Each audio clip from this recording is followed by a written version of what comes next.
Livro Animismo ou Espiritismo? De Ernesto Bozano. Capítulo 5. Não é verdade que o animismo inutiliza as provas em favor do espiritismo.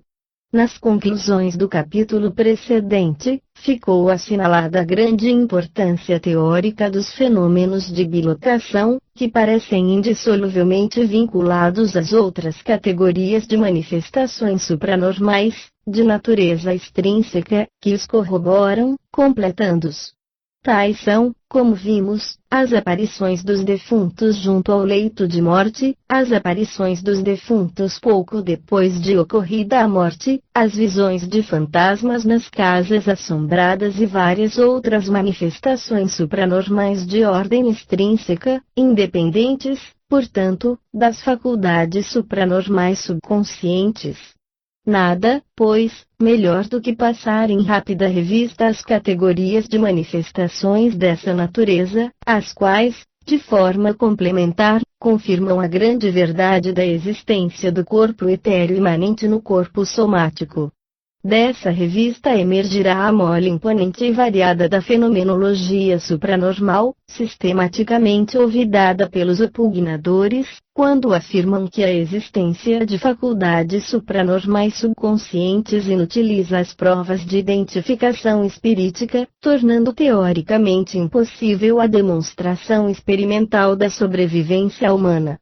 Assim sendo, parece manifesto que os opositores chegam a conclusões gerais, firmados em pesquisas parciais, se não mesmo parcialíssimas, com a agravante de que suas conclusões relativas aos casos de identificação espirítica são, a seu turno, miseravelmente errôneas nas três proposições com que procuram legitimar as aludidas conclusões. Quer dizer que eles erram quando se lançam à procura de uma gênese biológica das faculdades supranormais subconscientes, erram quando afirmam a impossibilidade de traçarem-se limites aos poderes da subconsciência e erram quando vem uma causa neutralizante na existência das comunicações mediúnicas entre vivos. Daí decorre que, para conhecer-se a verdade a esse respeito, nada de melhor do que adotar as conclusões diametralmente opostas, reconhecendo que, em realidade, os casos de identificação espirítica, fundados nas informações pessoais que fornecem os defuntos que se comunicam, deverão bastar, por si sós, para provar, baseado nos fatos, a sobrevivência humana. Estabelecido isto, declaro que no presente capítulo me absterei de aduzir provas de identificação de defuntos, da natureza indicada, dedicando-me unicamente a demonstrar, com o apoio dos fatos, que os opositores hão concluído em sentido negativo, desprezando uma série imponente de fenômenos supranormais de natureza extrínseca que, resultando, pela sua própria natureza, independentes das faculdades supranormais subconscientes e nada tendo, por conseguinte, de comum com o animismo, fornecem provas invulneráveis aos engenhos ofensivos do animismo. Significa isto o que, mesmo que se concedesse onisciência divina à subconsciência humana, não se conseguiria neutralizar a eficácia demonstrativa das provas de que se trata. Com efeito, que pode haver de comum entre os poderes inquiridores das faculdades supranormais subconscientes e as aparições de defuntos no leito de morte, 31, ou as aparições de defuntos pouco depois de ocorrida a morte? Início da nota digital, 31. Das aparições de defuntos no leito de morte, tipografia Dante, Cittadella Pieve. Fim da nota digital. As aparições identificadas dos defuntos, quando são vistas coletiva ou sucessivamente por muitas pessoas, não podem explicar-se, a não ser por meio da hipótese espirítica, de todo modo, porém, certamente não se explicam recorrendo-se a faculdades supranormais selecionadoras de informações nas subconsciências das outras, visto o que, nos fantasmas reconhecidos, não há o que extrair selecionando. Mas muito que meditar observando. Outro tanto se pode dizer relativamente à produção de qualquer fenômeno de ordem espontânea, ligado de modo direto a um evento de morte. Nada mais preciso acrescentar, porquanto os fatos que me cingirei a referir darão por si mesmos a mais eloquente das demonstrações no sentido indicado. Começarei pela última categoria supraindicada. A dos fenômenos supranormais espontâneos, ligados de modo indubitável a um fato de morte. Dessa natureza são os fenômenos de telecinesia e de música transcendental, quando se produzem logo depois de um acontecimento mortuário, ou alguns dias depois. No primeiro caso, reconheço que, embora interessantes, porque tendem a provar o êxodo de uma força inteligente que atua, à distância, quadros que caem, relógios que param, pancadas sonoras nas cabeceiras dos leitos, ainda tais fenômenos não se mostram suficientes a comprovar a tese aqui considerada. No segundo caso, ao contrário, o dos fenômenos que se produzem alguns dias depois do fato mortuário, esses entram na órbita dos fenômenos que a confirmam, pois que, com relação a eles, afastada se conserva a hipótese telepática combinada ao êxodo presumível de energia vital do moribundo. É de notar-se, ao demais, que, muito frequentemente, nos casos em questão, se trata de pessoas que haviam prometido, em vida, manifestar-se depois de mortas ao percipientes, de maneira especificada, com o fim de dar-lhe a grande prova de que o espírito sobrevive à morte do corpo. Nas minhas duas monografias sobre os fenômenos em foco, refiro bom número de casos desse gênero, entre outros, o seguinte, que escolho porque conheci pessoalmente o relator, Dr. Vincenzo Caltagirone, com quem discuti longamente sobre o memorável acontecimento em que ele fora protagonista e cuja narrativa publicara, fazia pouco tempo, na Revista Psíquica de Palermo. Filosofia della Scienza, maio de 1911, página 65, endereçando ao seu diretor a carta seguinte. Já que entende que o fato que lhe relatei de viva voz pode servir como documento de estudo para a ciência, a qual você dispensa tão louvável interesse, eis por escrito a narrativa fiel, com todos os pormenores, sem qualquer comentário meu. Sabe você que me mantenho positivista, se bem creia na realidade de alguns fenômenos mediúnicos que tive ocasião de comprovar pessoalmente, mesmo no exercício da minha profissão. Por isso, repito, nenhum comentário faço. Eu era amigo do Sr. Benjamin Sirchia, de quem também era um médico assistente. Sirchia, conhecidíssimo em Palermo, fora um velho patriota, pelo que tornara-se muito popular. Possuía ótimas qualidades morais e cívicas, mas era um incrédulo no mais amplo sentido da palavra. Vindo frequentemente à minha casa, aconteceu, no mês de maio do ano passado, falarmos, não sei como, nem a que propósito, de fenômenos mediúnicos. A uma pergunta sua, respondi afirmando-lhe que eu sabia, por experiência pessoal, da realidade de alguns fenômenos e lhe falei das várias interpretações que se lhes dão, tanto pró como contra a teoria espírita. Nessa ocasião, ele, em tom de gracejo, me disse: ouça, doutor, se eu morrer antes do senhor, como é provável, pois que sou velho e o senhor ainda moço, forte e vigoroso, dou-lhe a minha palavra de honra de que virei, se sobreviver, trazer-lhe uma prova da verdade. Estávamos, no momento, sentados na minha sala de jantar. Eu, a rir e no mesmo tom de gracejo, lhe respondi: então, venha manifestar-se quebrando qualquer coisa nesta sala, por exemplo, o candelabro suspenso sobre esta mesa. E, querendo ser cortês com ele, acrescentei: por meu lado, comprometo-me, se morrer antes de você, a vir dar-lhe um sinal semelhante, em sua casa. Repito. Essas coisas foram ditas mais por brincadeira do que por outra causa e, direi mesmo, como que para pôr termo à conversação. De fato, separamo-nos e, como ele me prevenira de que partiria, dali a poucos dias, para a cidade de Licata, na província de Girginte, onde ia residir por algum tempo. Disse-lhe que iria à estação saudá-lo por ocasião da sua partida. Desde aquele dia, não mais tive notícias suas, nem direta, nem indiretamente. Isto se deu, como já disse, no mês de maio de 1910.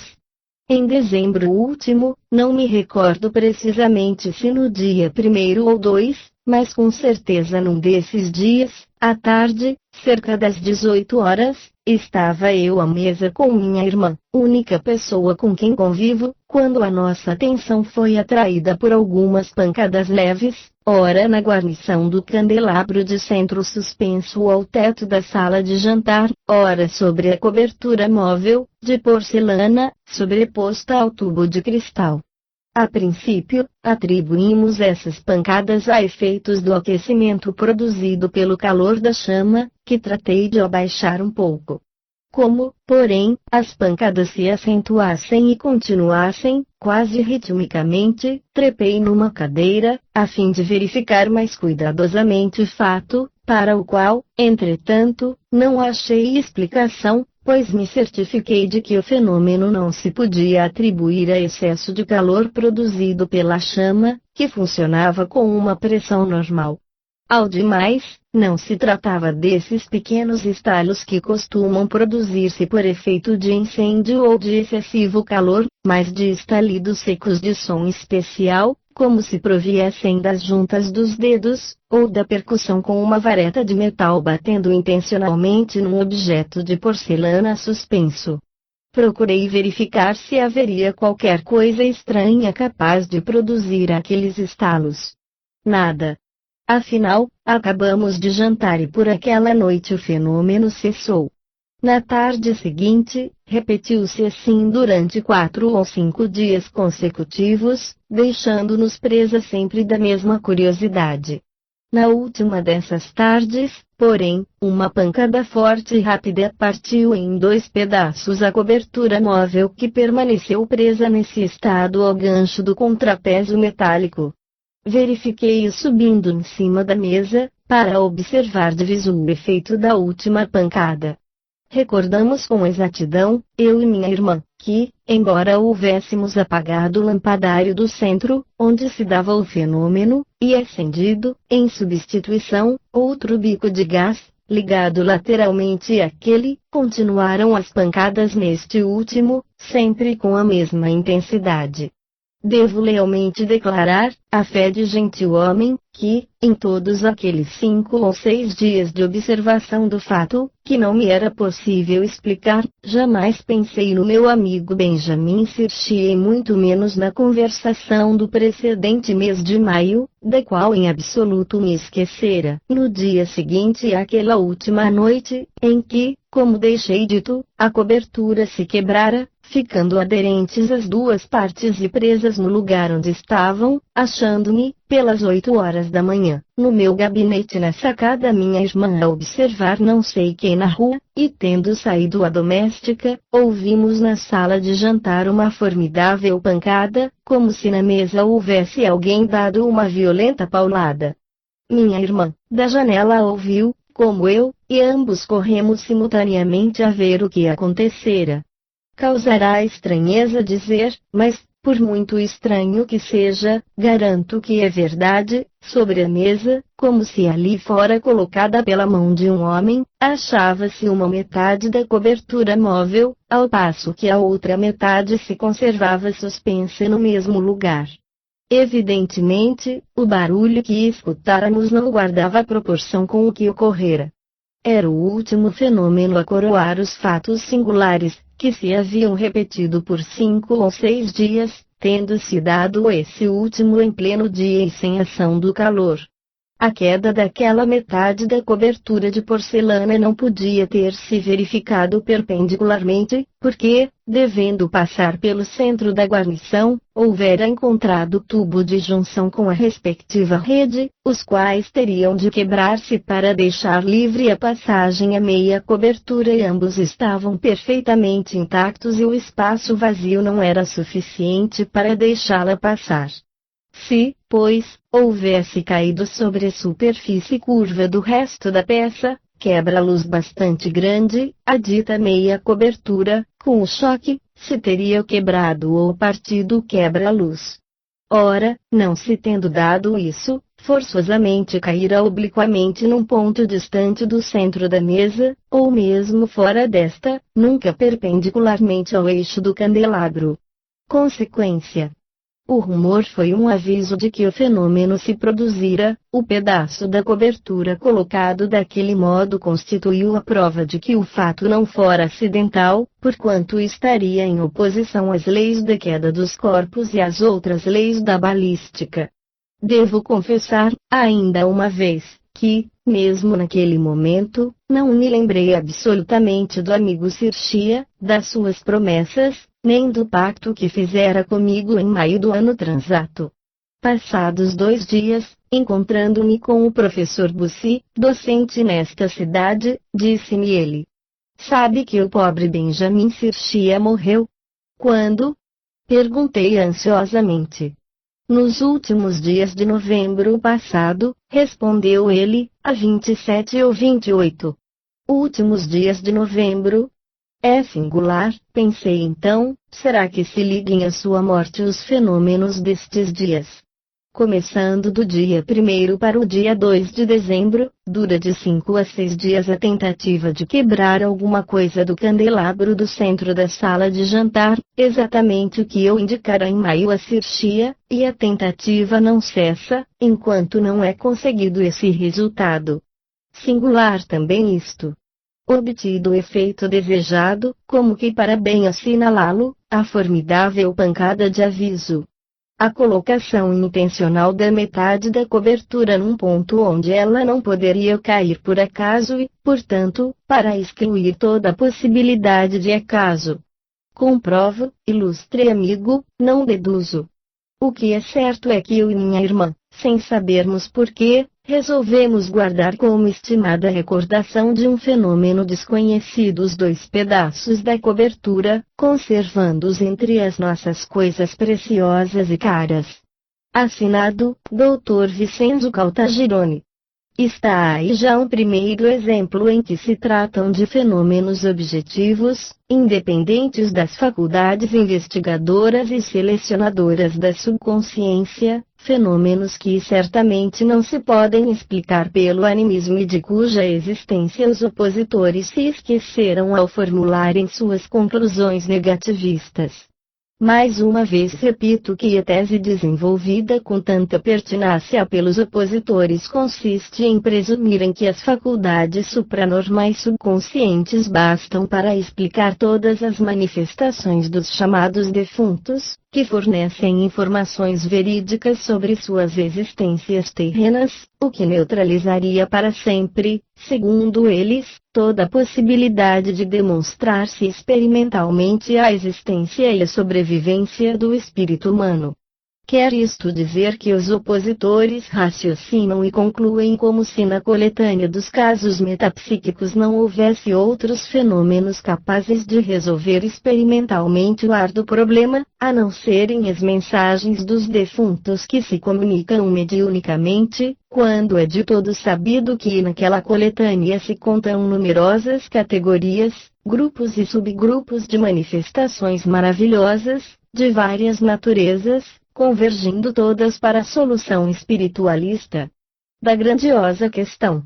O caso citado representa um primeiro grupo de episódios indicadíssimos para tal fim, conquanto não pertençam, certo, à categoria dos fenômenos que os opositores hão investigado, por dizer respeito a uma grande variedade de incidentes, entre os mais sugestivos, em sentido espiritualista. Com efeito, nesse caso, há uma promessa feita em vida por um indivíduo séptico a um seu amigo e cumprida por meio exatamente do fenômeno que o autor da promessa previamente escolhera, como demonstração póstuma da sua presença espiritual no lugar do fenômeno. Na ânsia de produzi-lo conforme ao que prometera, o defunto persiste em repetir por 5 ou 6 dias as suas tentativas, até conseguir quebrar no lampadário do amigo o pedaço designado, que em seguida depõe num ponto onde o mesmo pedaço não teria podido cair naturalmente. Atingido o escopo, uma pancada formidável dada na mesa avisa do fato as pessoas interessadas. Depois, cessam para sempre as manifestações, evidentemente porque a promessa fora cumprida. Não há quem não veja que o fenômeno, em todo o seu desenvolvimento, denota, no sítio onde se produziu, a presença real de uma intencionalidade que sabe o que quer e se esforça por dar prova de si, em condições tais, que excluem qualquer explicação naturalística do mencionado fenômeno. Segue-se que a hipótese da telenesia selecionar dados na subconsciência de outrem entra por coisa alguma no episódio exposto. Ora, se assim é, o episódio adquire valor de prova de identificação espírita independente da jurisdição das faculdades supranormais subconscientes e, portanto, invulnerável a todas as hipóteses de que dispõem os propugnadores do animismo totalitário, hipóteses que se fundam exclusivamente nos poderes supranormais da subconsciência, poderes que, por comodidade teórica, são arbitrariamente estendidos a latitudes ilimitadas. Vê-se que na sua missiva o Dr. Caltagirone declara conservar-se positivista, malgrado ao memorável acontecimento que observou. Posso, entretanto, afirmar que essa declaração foi uma medida de precaução, justificada por interesses profissionais em perigo. Particularmente, ele me falara de modo bem diverso e terminara dizendo: uma coisa é ler a narrativa de um fenômeno, como esse que me sucedeu, e outra coisa muito diferente é ter presenciado. Quando se lêem episódios dessa espécie, eles causam uma certa impressão, mas são de pronto esquecidos, sem deixarem vestígios. Quando, ao contrário, se lhes assiste à produção, nunca mais são olvidados e assumem tal eloquência demonstrativa, que fazem mudar de opinião até um Buchner, um Moleschott, um Ernesto Haeckel. Há uma classe de manifestações metapsíquicas que, embora suficientemente rica de episódios vários e não inferior a outros pelo seu valor teórico, ha sido até hoje completamente desprezada. É a classe das manifestações musicais. São em grande número os escritores que relatam episódios dessa natureza, mas nenhum deles pensou jamais em os colecionar, classificar e analisar. Contam-se várias categorias de manifestações de tal gênero, a começar dos casos em que a música transcendental se apresenta de forma objetiva, com o auxílio de um médium, fato que se pode dar de maneiras diversas. Ora sem instrumentos de música, como nas sessões de William Stein Moses, ora por meio de instrumentos musicais, mas sem o concurso direto do médium, como nas sessões de B.B. Home, ora, finalmente, com o concurso direto do médium, mas de modo meramente automático, como no caso do médium pianista Albert. Vêm depois as manifestações de origem telepática, em que o fenômeno da audição musical coincide com acontecimentos mortuários verificados à distância. Seguem-se casos de audição musical com caráter de assombração, isto é, que se verificam em localidades assombradas. Doutras vezes, a música transcendental é percebida por um sensitivo em estado sonambúlico, ou em estado de vigília, com exclusão de qualquer coincidência de morte. Mais frequentes são os episódios de audição musical junto a um leito mortuário, circunstância em que podem ser percipientes ora o moribundo somente, ora apenas algumas pessoas presentes, ora todas coletivamente. Há, por fim, episódios de audição musical que se produzem depois de uma morte, caso em que o fenômeno pode assumir valor de prova de identificação espirítica. O episódio que se segue foi colhido e investigado pelo Dr. Hodgson, que o publicou em o jornal OFTSPR. É esta a narrativa que dele fez a senhorita Sarah Jenkins. No ano de 1845, o Sr. Euig, musicista tedesco, 32, de grande valor, morria subitamente na cidade de Boston, onde residia desde longos anos. Início da nota digital, 32. Tedesco, referido aos povos germânicos. Fim da nota digital. Eu era então muito jovem ainda e somente o conhecia pela sua fama, pois assistia a vários dos seus concertos públicos de violino, que despertavam em mim grande admiração pelo artista.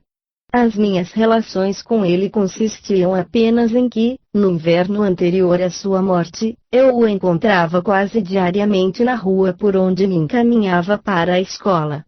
Era uma simples coincidência, mas aqueles encontros se tornaram tão habituais, que ele acabou por notá-lo, entrou a sorrir quando eu passava e, por fim, a saudar-me respeitosamente. Eu lhe correspondia, também respeitosamente, a saudação. Pelo outono, ele morreu subitamente, realizando-se os seus funerais a 4 de novembro, na igreja de Trinity, então na rua Sumner.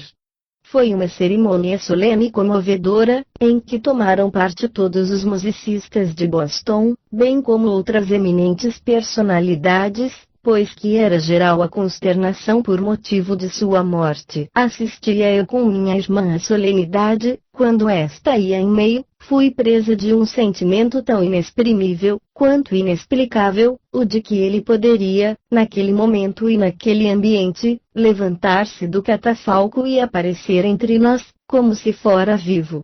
E, sem me aperceber bem do que fazia, tomei da mão de minha irmã e exclamei quase em voz alta: "Oh! Ele tem que ressurgir para a nova vida."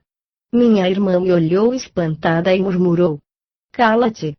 À noite daquele mesmo dia, em nossa sala de jantar, minha mãe, duas irmãs minhas, um amigo de Cuba e eu falávamos do solene funeral a que assistíramos.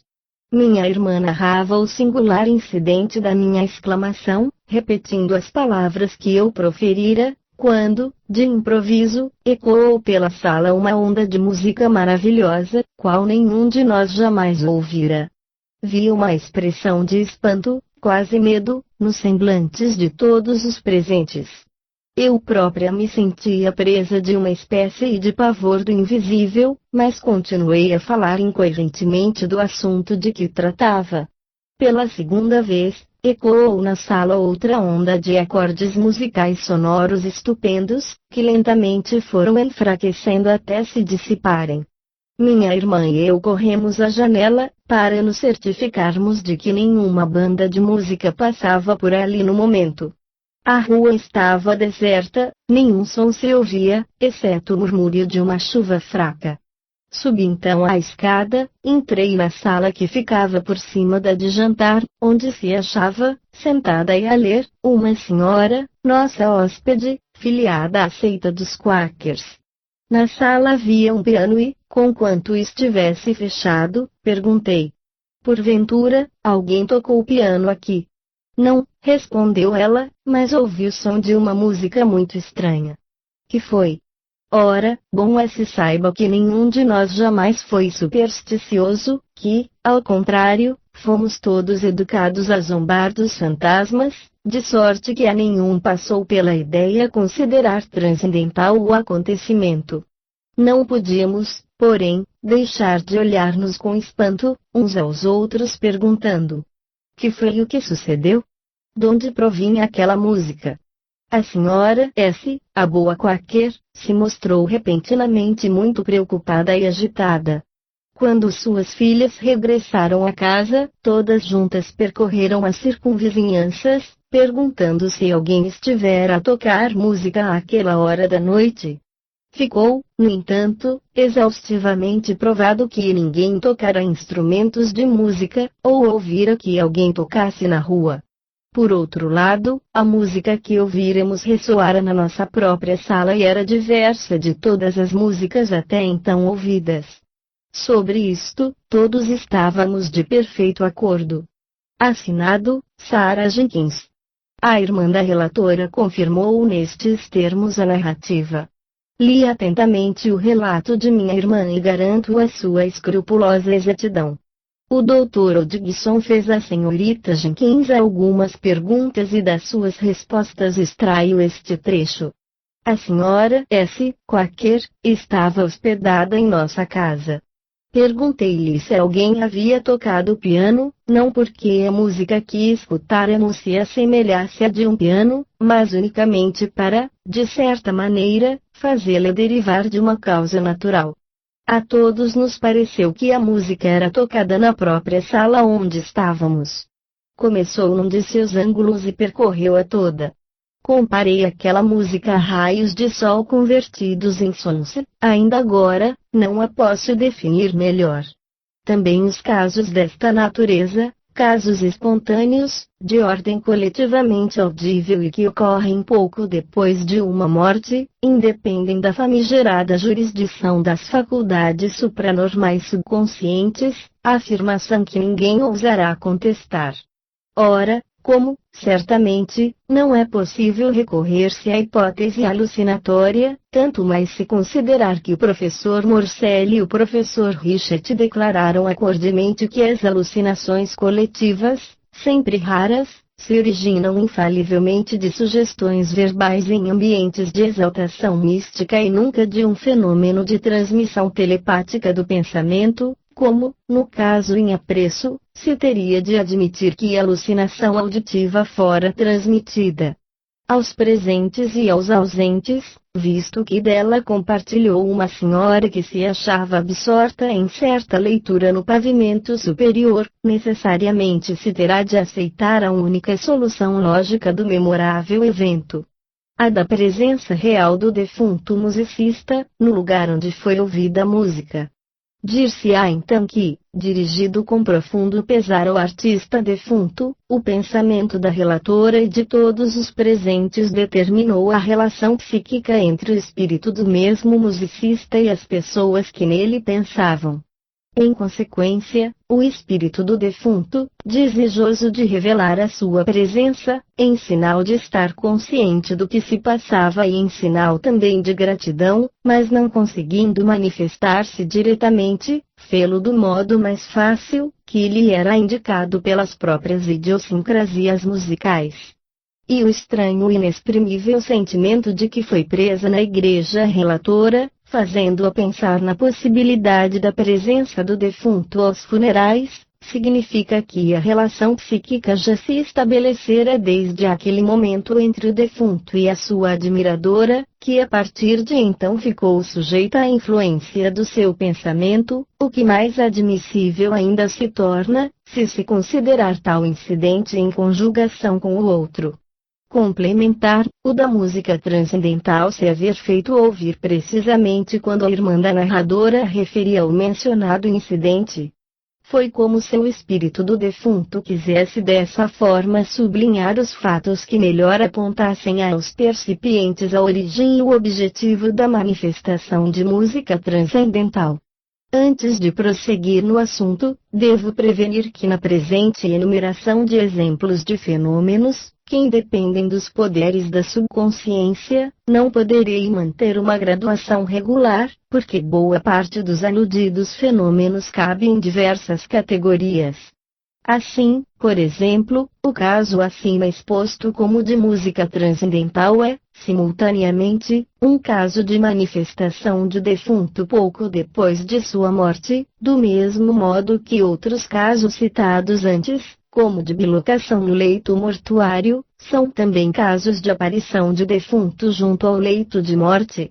Portanto, não sendo possível observar uma graduação regular, se faz-nos apeguemos a uma graduação relativa, coisa, aliás, sem importância, pois que, em nosso caso, somente importa a eficácia demonstrativa que dimana de muitos episódios selecionados, pertencentes a múltiplas categorias, mas reunidas num capítulo. Firmado isto, passo a mencionar alguns exemplos de aparições de defuntos junto ao leito de morte, lembrando, ainda uma vez, que a impossibilidade de citar exemplos das multiformes modalidades sob as quais se produzem os fenômenos redunda em prejuízo da eficácia cumulativa deles, mas é este um inconveniente a que não se pode fugir. Faço, por fim, notar que, se bem eu reconheça que os casos aqui considerados somente apresentam valor científico quando observados coletivamente, não posso deixar de citar um em que isso não se verifica, mas que se desenvolve em condições tais, que suprem, na minha opinião, a falta de testemunho coletiva. Tiro do jornal of the American SPR, 1918, páginas 375 a 390. É o comovente episódio de uma menina enferma que, nos seus 3 últimos dias de vida, vê e conversa com um irmãozinho defunto e com outras entidades espirituais, ao mesmo tempo em que se lhe apresentam passageiras visões do além. Como, porém, a exposição do caso ocupa 17 páginas da revista, limitar-me-ei à citação dos trechos essenciais. Era pai da menina o reverendo David Anderson Driden, missionário da Igreja Metodista, e sua mulher foi quem registrou o que a filha proferiu nos seus últimos dias de vida. Por morte da senhora Driden, suas notas foram publicadas em opúsculo, com o intento de oferecer conforto a algumas almas presas da dúvida e dolentes. Chamava-se Daisy a menina. Nascera em Marysville, Califórnia, a 9 de setembro de 1854, e faleceu em São José, a 8 de outubro de 1864. Contava, pois, 10 anos. Atacada de febre tifoide, teve o pressentimento do seu fim, malgrado aos bons prognósticos dos médicos. 3 dias antes de morrer, tornou-se clarividente, o que os seus familiares notaram pela primeira vez após uma citação da Bíblia feita pelo pai, citação que provocou da doentinha observação de que esperava voltar mais tarde a confortá-los. E acrescentou: perguntarei ali se é possível. Ali era o seu irmãozinho que morrera 7 meses antes, de febre escarlatina.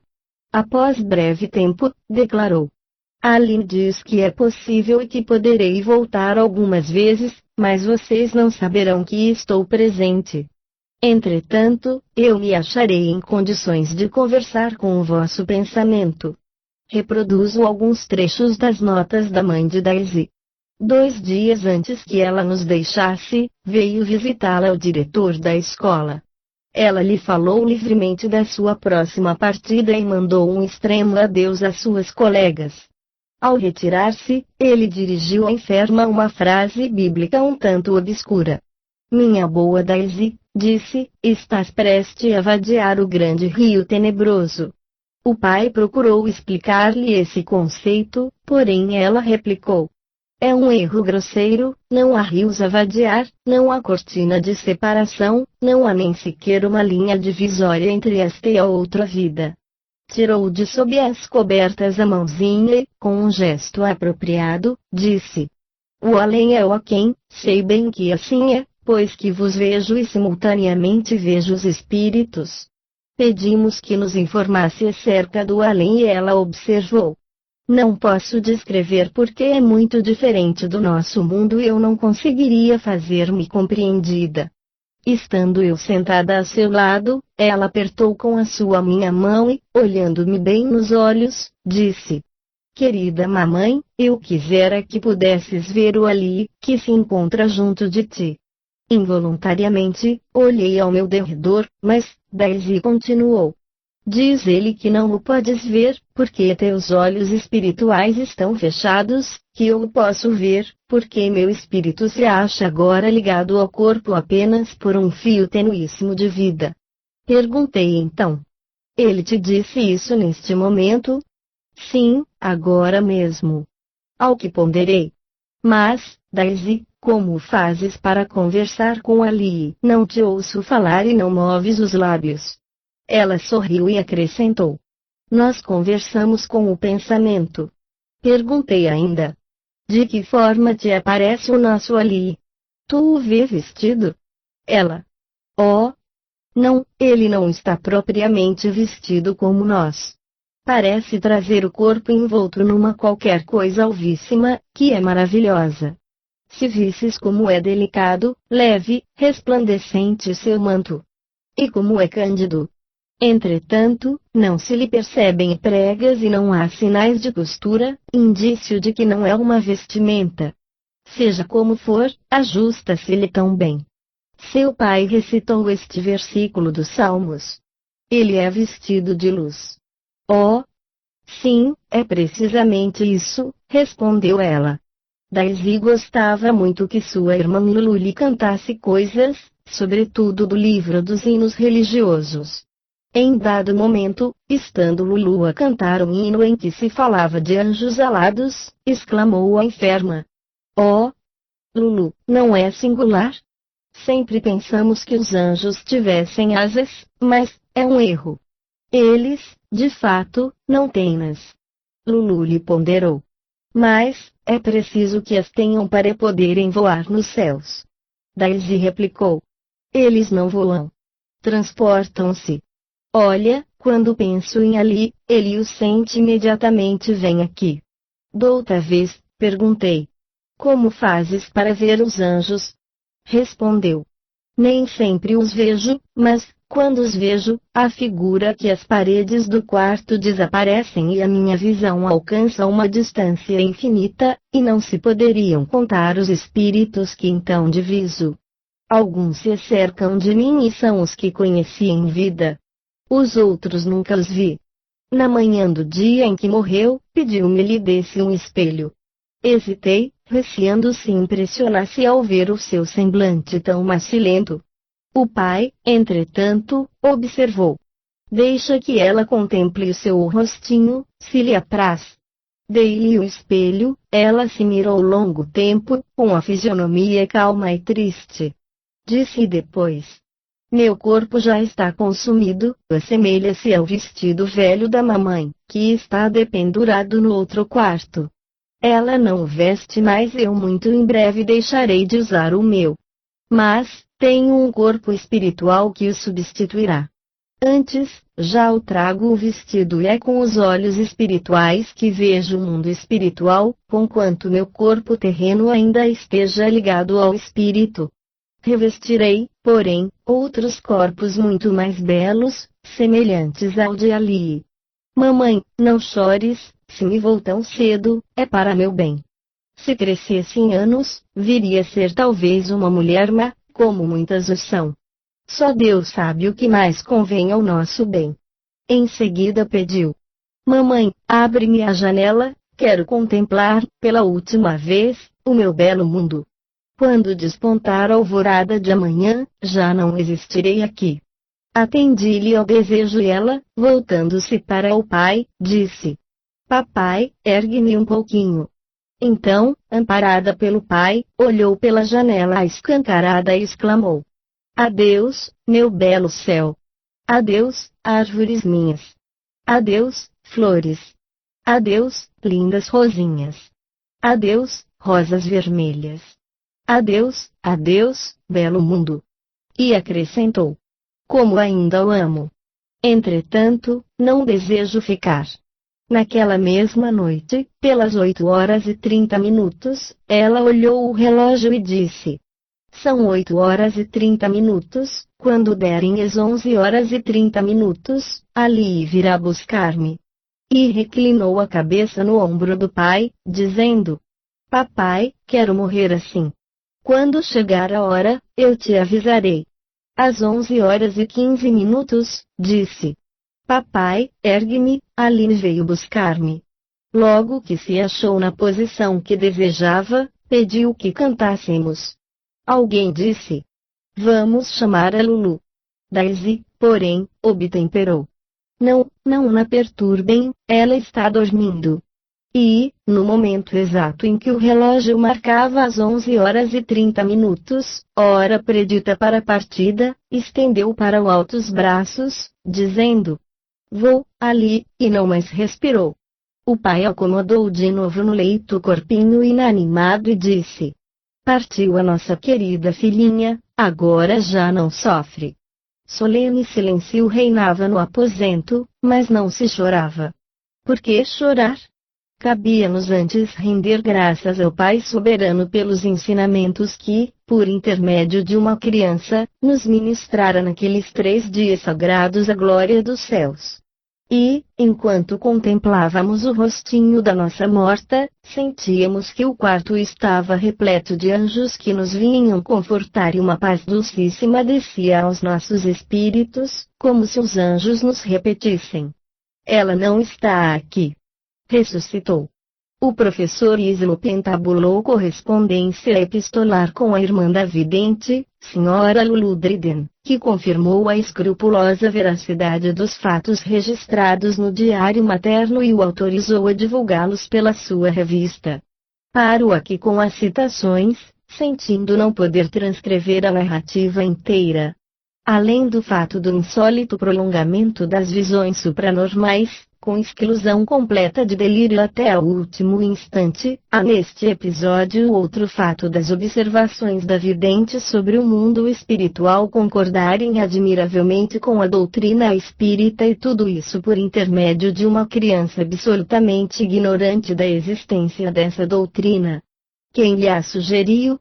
Não foram certamente os pais por transmissão telepática do pensamento, pois que, tanto quanto a filha, ignoravam as doutrinas espíritas que, no ano de 1864, ainda estavam em germe. Que fazia ela então para conceber por si mesma tantas verdades transcendentais, diametralmente opostas às que aprendera na religião de seus pais? Como podia, espontaneamente, formular conceitos profundos, quais os implícitos nas afirmações de que o além é o aquém? Que não existem linhas de separação entre a morada dos homens e a dos espíritos? Que estes conversam entre si pelo pensamento?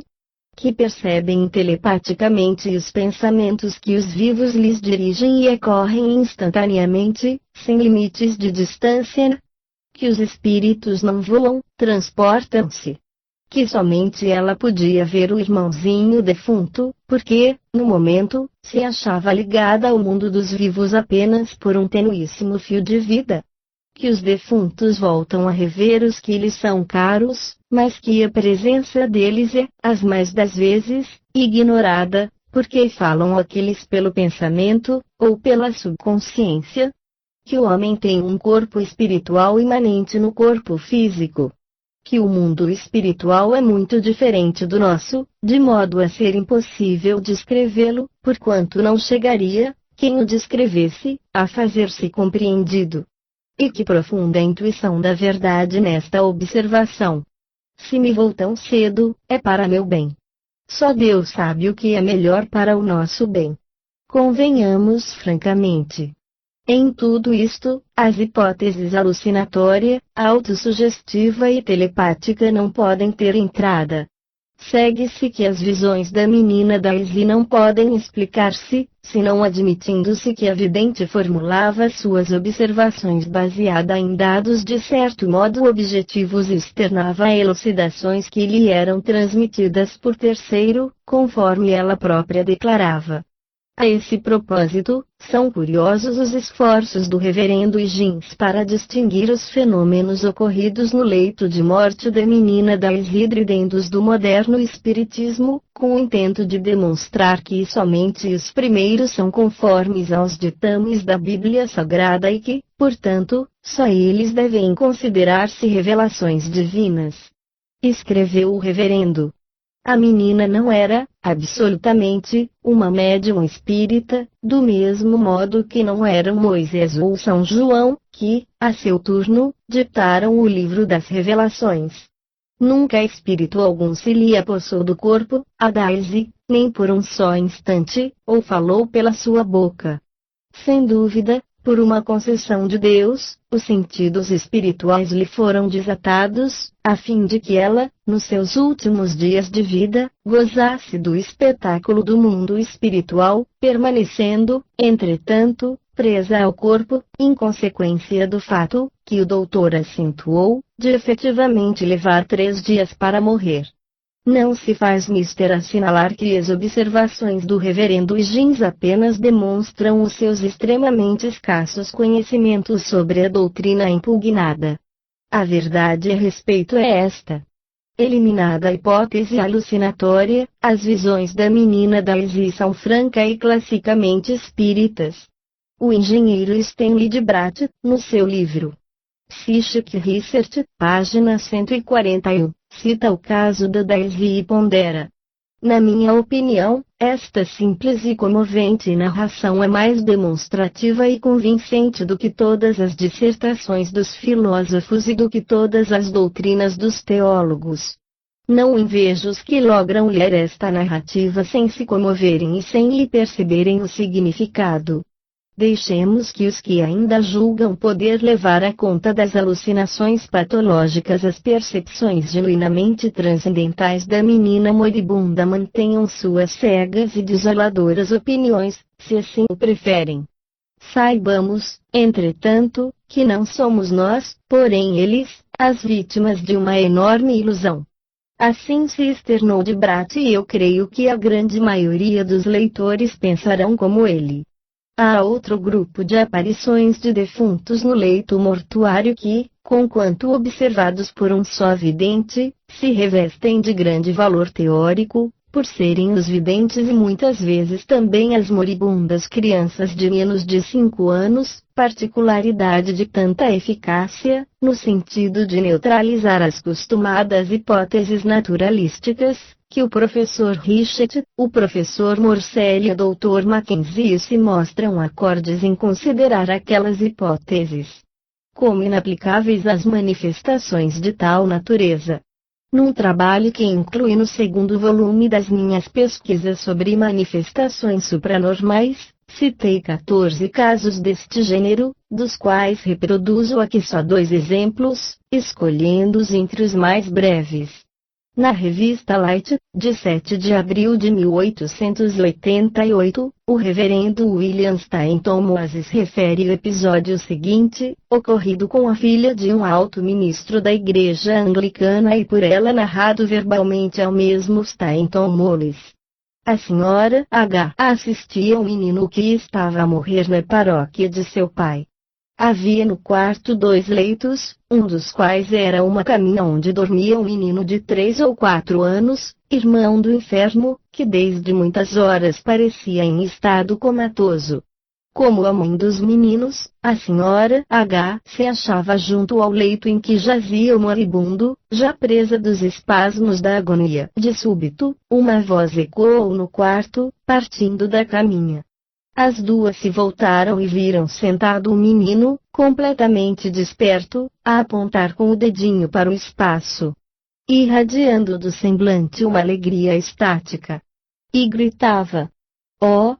Mamãezinha, mamãezinha, que belas senhoras ao redor do maninho! Belas senhoras! Mamãezinha, mamãezinha, elas querem levar o maninho!" Voltando-se de novo as 2 assistentes para o leito do menino doente, verificaram que havia expirado. Stainton Moses faz estes comentos.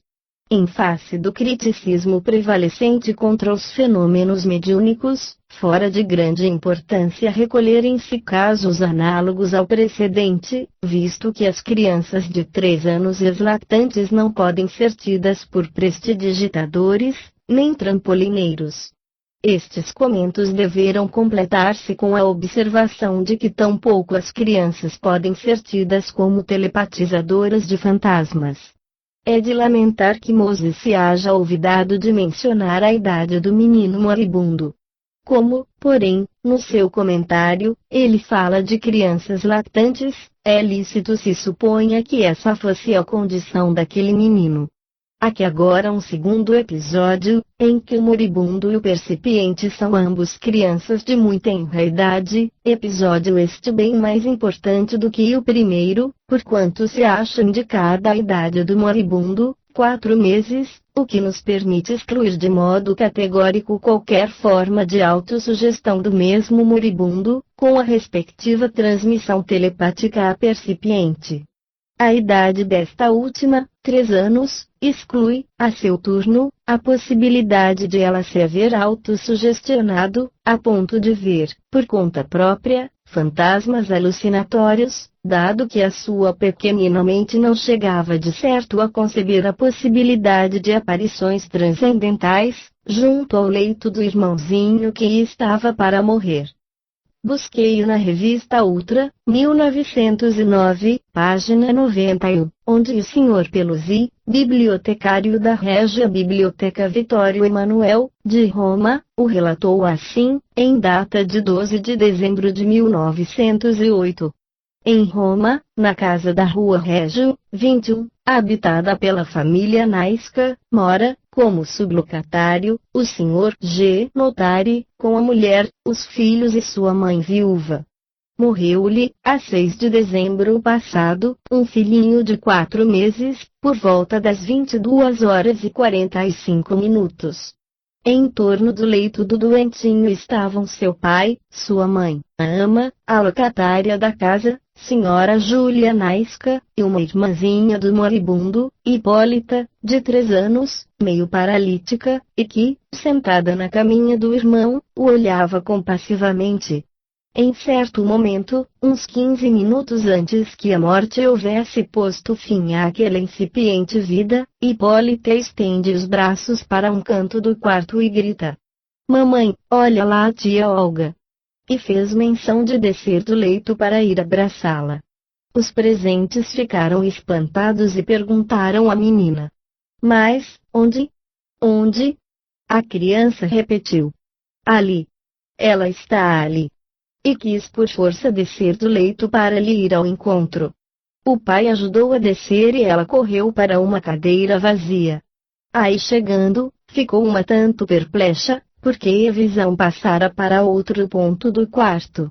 A pequenina voltou-se, dizendo: "Está ali, a tia Olga." Depois, aquietou-se, quando sobreveio o falecimento do irmãozinho.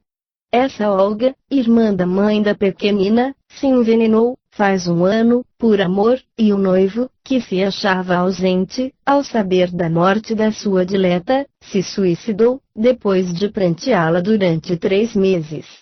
Na noite mesma do suicídio, ele apareceu em sonho à irmã de Olga, isto é, a mãe da pequena clarividente, e lhe disse: "Olha, agora vou casar-me com Olga." Na manhã seguinte os jornais davam notícia do lamentável suicídio. Garanto a veracidade dos fatos, que me foram repetidos esta tarde, em seus mínimos detalhes, pela família Naisca, meus compadres, e pela ama da clarividente. Assinado, M. Pelusi, zelador da biblioteca, V.E.